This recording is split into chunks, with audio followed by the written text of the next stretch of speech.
What's going on, everybody? Welcome back to another episode. So as you can see, we're in the truck, and today we're going to talk about the 5 things we like and dislike or are very frustrated with the new F450. Well, it's not new. It's new to us, but it's not like a 2020. We're going to talk to you about 5 things that are good, 5 things that are bad. So if you're thinking about getting an F450 to be your tow vehicle, or if you have one, stay tuned and see what we pick.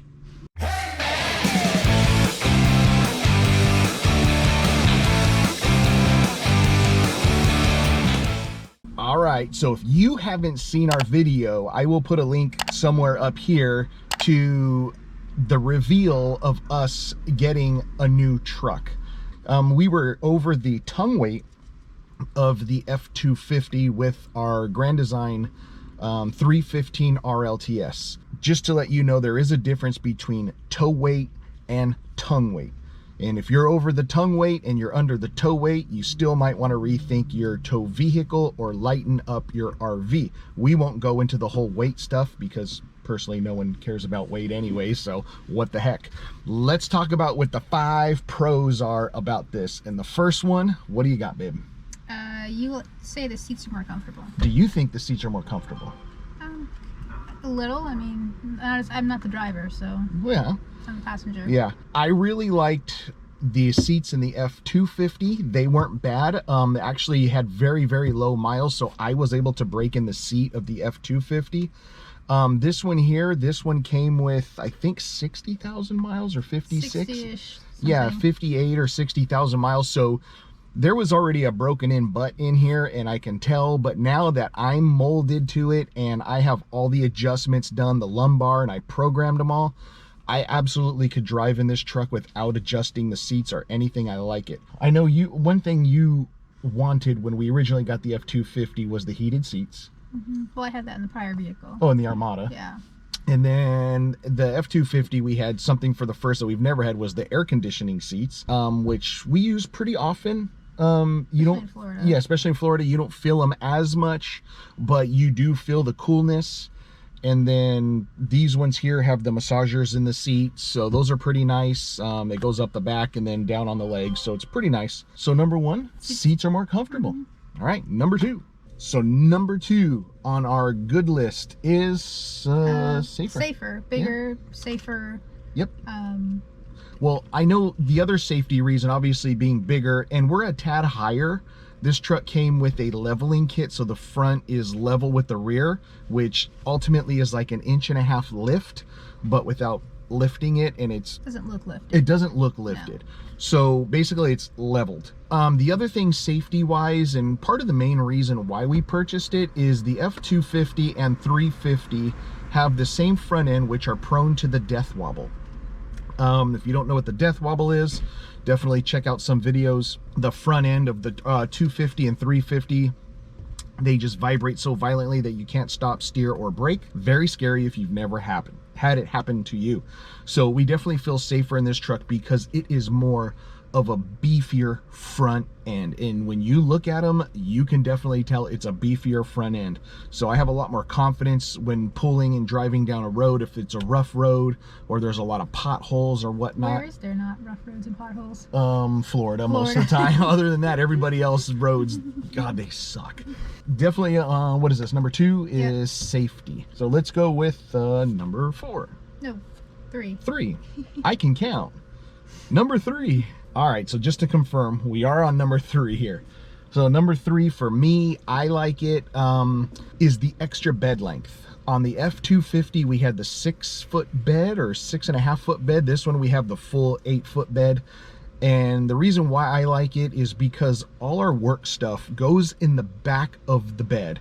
And before, we had a camper shell, and since it was so short, we had to go vertical with it, so we had to have the camper shell. This one here, with the extra 2 feet, we don't have to have a camper shell, and we actually have space to put extra stuff in the back, which is great, along with all our work stuff.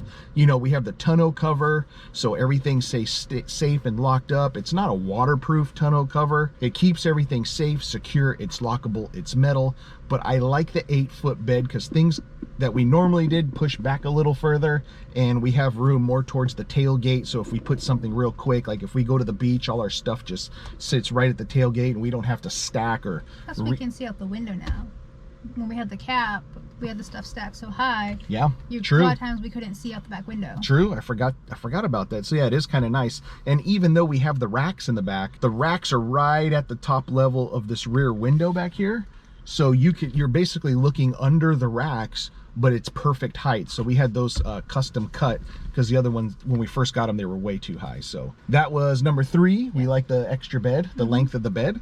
And now we can go to number 4. All right, guys, number 4 is something we kind of found on accident, but we both really like it. I know you love it. Yeah, well, talking about driving the truck, for the most part, driving the truck for me is fairly easy. The only problem I struggle with, which I struggled with the 250, is parking. I can park in a parking lot, but when there's 2 cars and I got to pull in between those 2 cars, that's where I really struggle. So with this truck, it has a button that I can hit and it'll show the front, so the front camera there. So if you have like a pylon, yes, I can know how close I'm getting to it. Yeah. And I love it, the fact that I can, and it also has like Scott will show you, it's got the side views too. So this is the front camera here, and I know it's going to show up really weird, but that's the front. So there's a camera up front, and you'll see a golf cart coming by, golf cart, and it is super cool for Let's take go back over for here. Parking. What's that? Because if I'm in a parking lot and you can see the white lines, this totally helps me park where before I would be parking off sideways. Yeah. With this front camera, I can actually know that I'm in between the lines and I'm not taking up another space. And then of course it'll show if it's a space behind me, so I can see the line back here to know if I'm over it or behind it or whatnot. So I really like this feature for me being able to park this big truck. The 360 camera. And if you don't know how the 360 camera works, guys, any Ford truck that you have that has the 360 cameras, it does come with a satellite drone that follows your truck. And that's how you get this view right here anytime you move anywhere around the United States. So, right? Camera, drone? Yeah. Sure. Yeah. Whatever. Might as well for the price you pay. Yeah, no kidding. The front camera really helps a lot with parking and how far you go, because since we are up higher, sometimes you can't see those pylons in front, and or just another car, or just another car, and or a wall. So we don't. Many times with the 250, I would park and then I'd get out and I'd look and say, oh, I can go another foot, and I'd get back in and start the car and move forward. Now I hit the button, I can see, where I'm at. So number 4, we love the front view camera and the 360 view cameras. And let's go with number 5. All right, number 5, and this is something that I had to get used to. I don't know if you've gotten used to it yet, or if you're not making any errors, but I don't drive as much. Yeah, you don't drive as much, but for me, backing in and pulling in and or pulling out of somewhere, and it's the one thing that everybody asked us about the F450 is the turning radius. And although it is freaking awesome, it is also sometimes a hindrance. I mean, how many times have I hit curbs making a right turn? Renee's like, "Ow, you hit a curb." I'm like, the turning radius is tighter than you think, guys. I haven't hit a curb yet, just to let you know. Well, remember your previous, I don't drive that much. But still, I haven't hit a curb. Yeah, but you don't park the truck though. Not with the RV, but when I go to the stores, I'm parking. That's true. I still haven't hit a curb. Yeah. So I'm used to X amount of turns to make a certain radius in the F250, and I know the feel.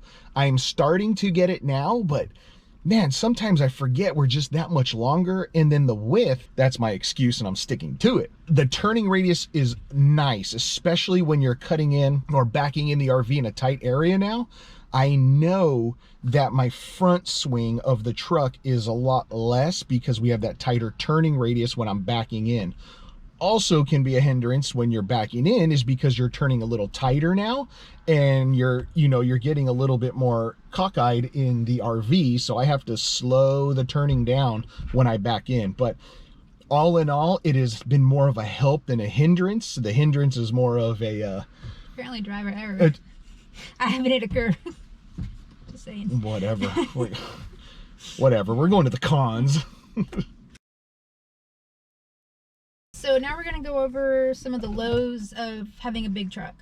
And some of these fall under me where I'm the financial person in the family. So number one, I love this truck, but this thing just drinks gas. I mean, we're noticing a big difference. We're not getting the gas mileage. And of course, gas is expensive right now. So, I mean, we're putting in a lot of money in gas. That's my biggest weekly, yeah. Especially as a daily driver right now, driving through Bradenton and Sarasota where we're at. A couple of things that make this more of a gas hog than the 250. First one is it's heavier. The second one is there's now 2 extra wheels on the ground, creating more resistance. And the third thing is the gear ratio. These gear ratios are a lot higher and it spins and revs a lot more. So for example, when I'm on the road on the highway, I really don't go above 75 just because it starts revving up too high and it starts using more gas. So the RPMs, I keep it right around 75 and I keep the RPMs not when really we're towing. Not when we're towing. Just to clarify. Yeah, sorry. Yeah, when we're towing, I stay below 70, right at the 70 range for the same reasons, also for safety reasons. It definitely drinks more gas. And we had some modifications done to the F450. We are going to be doing some to this. We'll be covering that soon. We're going to be doing an air intake.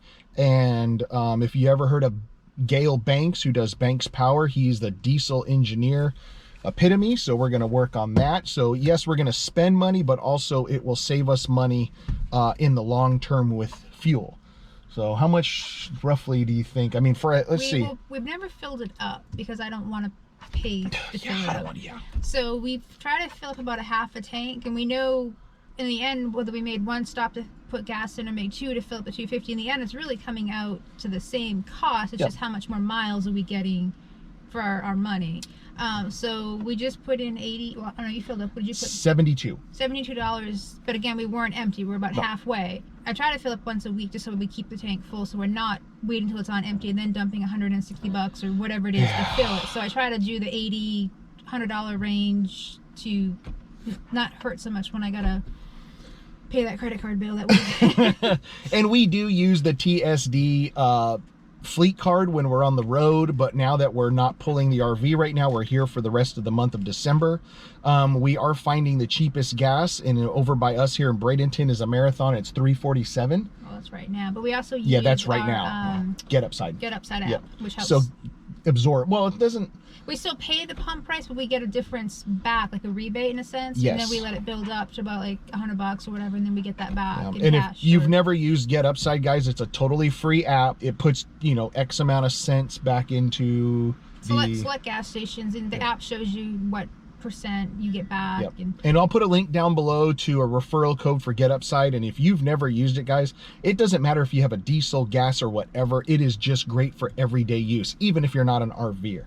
All right, so number one con is the gas price, especially diesel right now. So hopefully that'll change. Not the price of gas, just the mileage the truck miles gets per gallon. Yeah, it definitely does not get as good miles. So just for example, in the F450 while towing, we were getting roughly about 12.5 to 13 miles per gallon.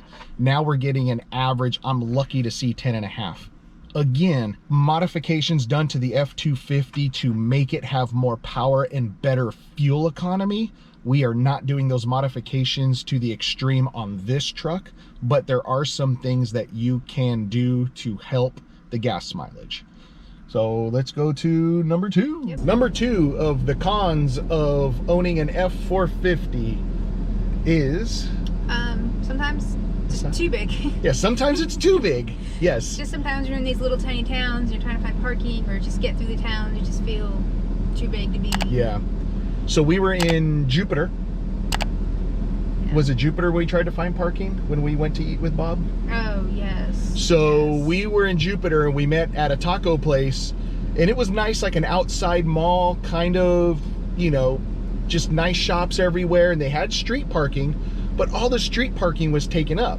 So they had a underground parking, or like a parking garage, but we were right at the height of the bar. So yes, we could have went in, but the problem is when you start going up in this way, it changes the angle, so we really wouldn't have fit. So finding a parking spot, sometimes we have to park a little further away, and that really sucks. Sometimes when I go to some of the different stores and I know these are kind of these little tiny parking places, I'm always like, I hope I'm going to be able to find parking, or I'm going to be able to park, So I mean, it's just just thinking differently. Yeah. And I leave a few minutes early if I'm going to a doctor's appointment or something, and I know it's a tiny parking lot. So if I have to make a few loops around to try to figure out how I'm going to fit in. But I mean, overall, we find parking. It's just not as easy as having obviously a smaller vehicle. I don't know if you can hear the hum of the engine or the AC, but we're filming outside. I had to close the sunroof and we had to put the AC on because the clouds are going away and it's getting hot in here. So I apologize if you can hear the hum of the truck. I will do my best to try to lower that in the volume. So let's go to number 3. Number 3 is... Well, you complain about it more, but oh yeah, too many options. Too many. And I joke that too many options equal just more things to break, and that's just more money. Yeah, so when I say too many options, guys, here, so this one, when you get out, the steps come down and they tuck in and stuff like that. So again, just something to break. Something to break. I just wish they just stayed out and that's it. Yeah, but it does look nice with them in, and it is kind of, you know, it's cool looking. But yeah, if they just stayed out and not have a mechanism, you know, it's pretty good. I know I can program them to stay out, but the way these look out, they just don't look like they should be stuck out. That would be definitely a complaint is the camera, which I know is just, it's not just us, other people have it. Yeah, other people have complained about it. The rear camera is not done well or something, because there's something in the positioning, and then it's not shaded under something, so it just gets blasted with sun and it gets washed out. So now backing up and hitching, Renee just has to do a little bit more adjustment to verbal like adjustments. I have to put my hand almost kind of away so the camera, I make a shadow for the camera. Yeah, that's true. Oh, yeah, I forgot you do that. Yeah, so she'll put her hand and make like kind of like a canopy or a shade over. So here's one of the options that absolutely bothers me. I'm sitting in the truck. I have the truck running. And if you're not familiar with Ford, they have a patent on the number system outside to lock and unlock your truck. Let's say you're going to get gas and then you go in and pay, but you have your truck running and it's locked. So you take your keys with you and you still want to lock the truck. So check this out. Truck's running. You can see I got, okay. Truck's at idle. I got the keys. And here is, I hate this. Watch this. I'm gonna shut the door. You hear that beep? It does that every time to let you know that the truck's running and you have the keys with you. It's like, I know. I'm going to the gas station. Leave me alone. Stop honking. So you still can lock the door and the door will be locked. But I do like this feature. You just have these keys in your hand. You just put your hand here and it does unlock. I really like that. Couple little option things like that. There's just a lot of features. I mean, and I know that's the model of this truck, but when we were shopping, this is all there was. Yeah, so we had no choice. If you have multiple options, just keep that in mind, that sometimes too much isn't always better. We wouldn't have gone with this many options if we had other trucks to pick from. All right, that's number 4, and number 5. That's number 3. That's number 3. God, I suck. You see why I do the financing? Fine, we're going to number 3. 4. Okay, whatever. He's like driven around a lot. Sorry, we're watching the Amazon guy drive around the RV park looking for stuff. It's not easy in an RV park when there's 100 plus sites, homes, and you're trying to find these people's. And 2 streets may be C-row, but they're broken up, so the numbers don't jive. So anyways. All right, so what number are we on? We're on number 4. I'll let you have this one. Well, pretty much. I'll handle the part and then you can explain why we did what we did. Yep. But tires. Obviously, tires are not cheap in general. We're now buying 6 tires, and we're not buying small and light tires. We're buying heavy duty commercial tires. Yeah. And Scott will explain why we got the tires the way we did versus getting all 6 tires the same style. Because you got like 2 fronts. Oh yeah. So, there's the alarm. All right, so that alarm was the laundry, so Renee's gonna go flip the laundry, but I'm gonna explain why it's more expensive with an F450. If you're unaware that the F450 has commercial 19.5-inch wheels, and when you get this, they come with 14-ply tires, and they come with Continental HDR and HDR Plus tires, which are great.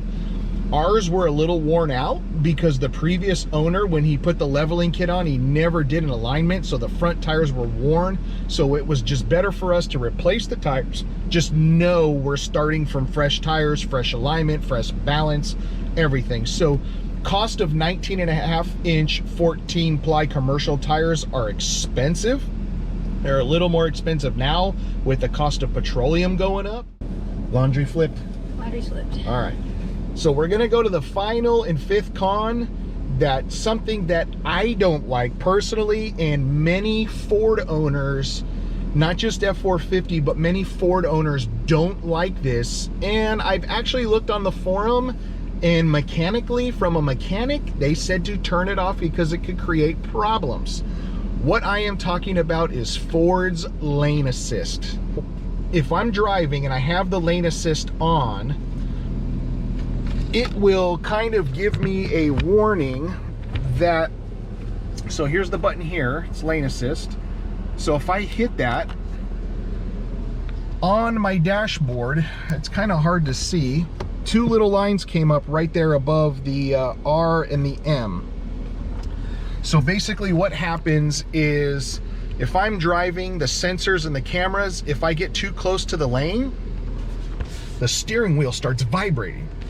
And let me tell you, not knowing that that was an option on this truck when we drove it, I was merging onto the freeway, and then I cut over to get in the lane, but there was still a lane visible to the camera. And let me tell you, this thing shook, and I said, oh, sweet honey iced tea. And I was like, this is getting the death wobble already. So I'm like, okay, it's not happening. What the hell's going on now? So I intentionally hit potholes and I did all kinds of things. And I was like, babe, this thing is shaking for some reason. Also too, if you move over or if a car's getting too close to you, it'll vibrate for you to be aware. And guys, it is scary because the whole steering wheel vibrates and your instant jerk reaction is to compensate for it. So even though the truck's not swerving and the steering wheel is, if you start compensating for it, now the truck's swerving and now you can cause an accident. Once I found out what it was, I turned it off. That thing is off. Now, after research, I did find out that it does shake everything in front. So it does put some extra wear and tear on the parts like your steering column and possibly your suspension area. So a lot of mechanics in these forums are like, just turn it off. We see problems with it, just turn it off. And it's just, it's a good idea, but Ford didn't execute it as well. Tony owns a GM. He's got the same thing, but what his does, his seat vibrates. Now let me tell you, if my seat vibrated, I'd be like, yeah. But also at the same time, I'm not going to have an instant knee-jerk reaction to compensate for the steering wheel and the steering when I think something's bad is happening.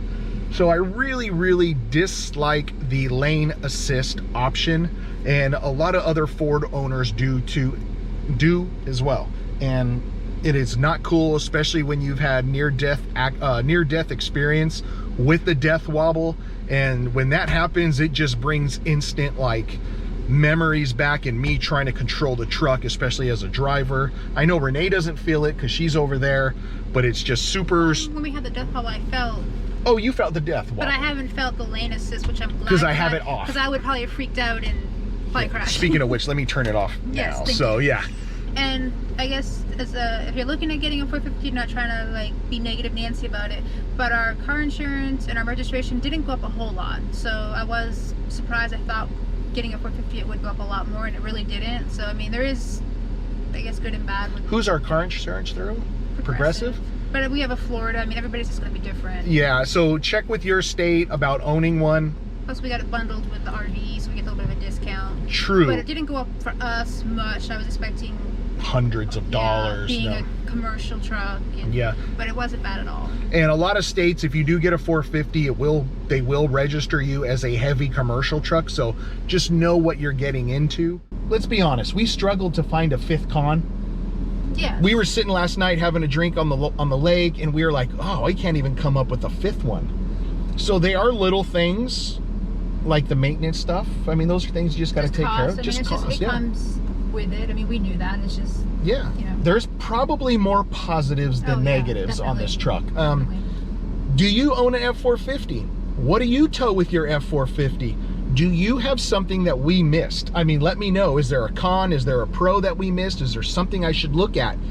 This is our first time owning a big heavy duty truck, yet alone a dually. So let me know if there's some piece of advice that we need to know about, and put it down in the comments below. Also, make sure you guys hit that like button, hit that subscribe button, and you want to hit the bell notification because we are working on a 4-part series. I think it might be longer than 4. We don't know. Is it 4? I don't know. Might be. We're working on it. We started doing the outline of it last night. So it's a 4 to 5 part series. It's going to help you, the RVer, and or the newbie. So you want to subscribe and stick around for that. So from our campsite parking spot in Sarasota. Oh, wait. Oh, what? Okay, so people are probably seeing this little frog up here and wondering, what the heck is that? Well, it's the backside of the frog. It is the backside of a frog, but tell the story of the frog. I've had that frog probably for over 20 something years, guys, and it's always been in every one of my cars, hanging upside down from the mirror. It's kind of like my good luck charm, and we've been married for 17. I've had it longer than that. Well, when we got together, you had it in what year? 95? A year or two before we got married.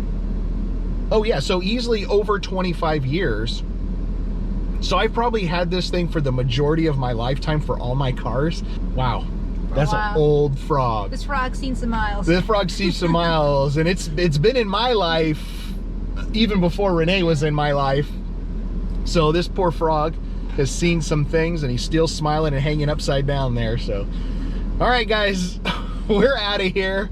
And again, make sure you subscribe because that 4 or 5 part series that we're doing is definitely going to be awesome. And it's definitely a video series that you can suggest to people if they're going to start RVing or they're new to RVing. So stick around for that. Make sure you hit that like button, guys, and we'll see you on the road.